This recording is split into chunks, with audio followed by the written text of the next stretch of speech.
Next level of healing application is for lower abdominal cramping. We found this because we started at level 5 that this is at in our curriculum. We started kicking the person in the legs and maybe hitting and targeting right around the lower abdominal region, right below the belt line. As you do that, you can induce some stomach cramp or lower abdominal cramping, and we had to relieve that person. Okay, again, kicks can do that. Low strikes into the bladder area will also do that. And how we found this is we have a target right across from the navel, right where the side obliques and the abductor or abdominal muscles end. There's a space. When you hit that down and in at a 45-degree angle, it's a nice technique. Okay, take the person right off his feet. It doubles them over in pain. Sometimes it knocks them completely unconscious. Now, we're not going to go to that level today. I'm not going to hit this hard because it does have side ramifications, which I'll explain a little bit later. Okay, but if I just strike, it's a very powerful technique. Okay. Now, to relieve that, can you explain what the pain feels like in your gut? Yeah, no, that's just the pain's going straight in there and very focused and painful. Okay. What I'm doing is the spleen number 6 again.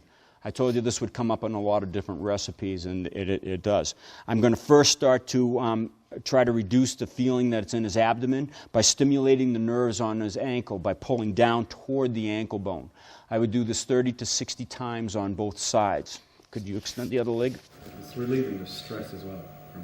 From the hit? Yeah, I just feel it. Okay. Now, he got stressed again with this hit, and again, it releases a lot of emotions when you get hit.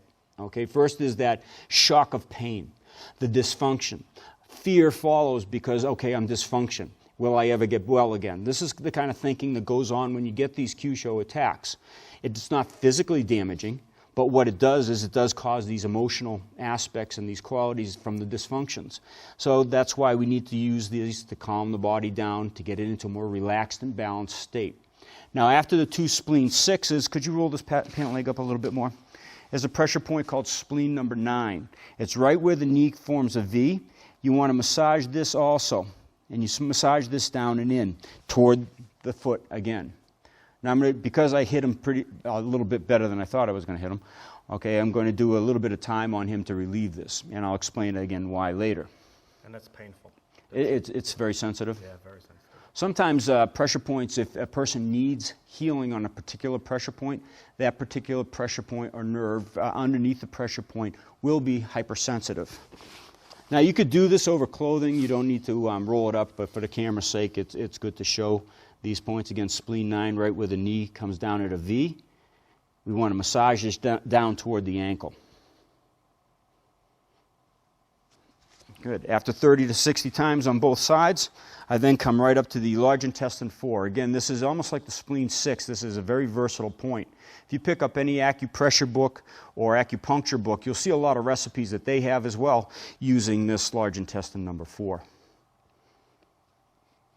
What happened? Well, I belched. Oh, okay. No, but I'm getting relief. It feels much better. That was very painful before, and it feels relaxed there and calmer again. And that's why you burped, is because it's releasing the tension, and that was being held, and it just released. Yeah. Okay, because it calms the body. It's large intestine 4. Now, this recipe also helps in a couple different ways. First of all, for females, it does help with their menstrual cramping and their pains. Okay, it's a particularly good recipe. I will caution you that, however, during a woman's cycle, is they do get hypersensitive on these points, especially the lower ankle point, the spleen number 6. So when you go in, don't go in with firm pressure, go in with light pressure. And that's something I really haven't been talking about, is the pressure. This is something you can't explain it on film, obviously. You're going to have to go with your experience, and as you work on people, you will develop the right touch to get in with the right depth, the right feeling.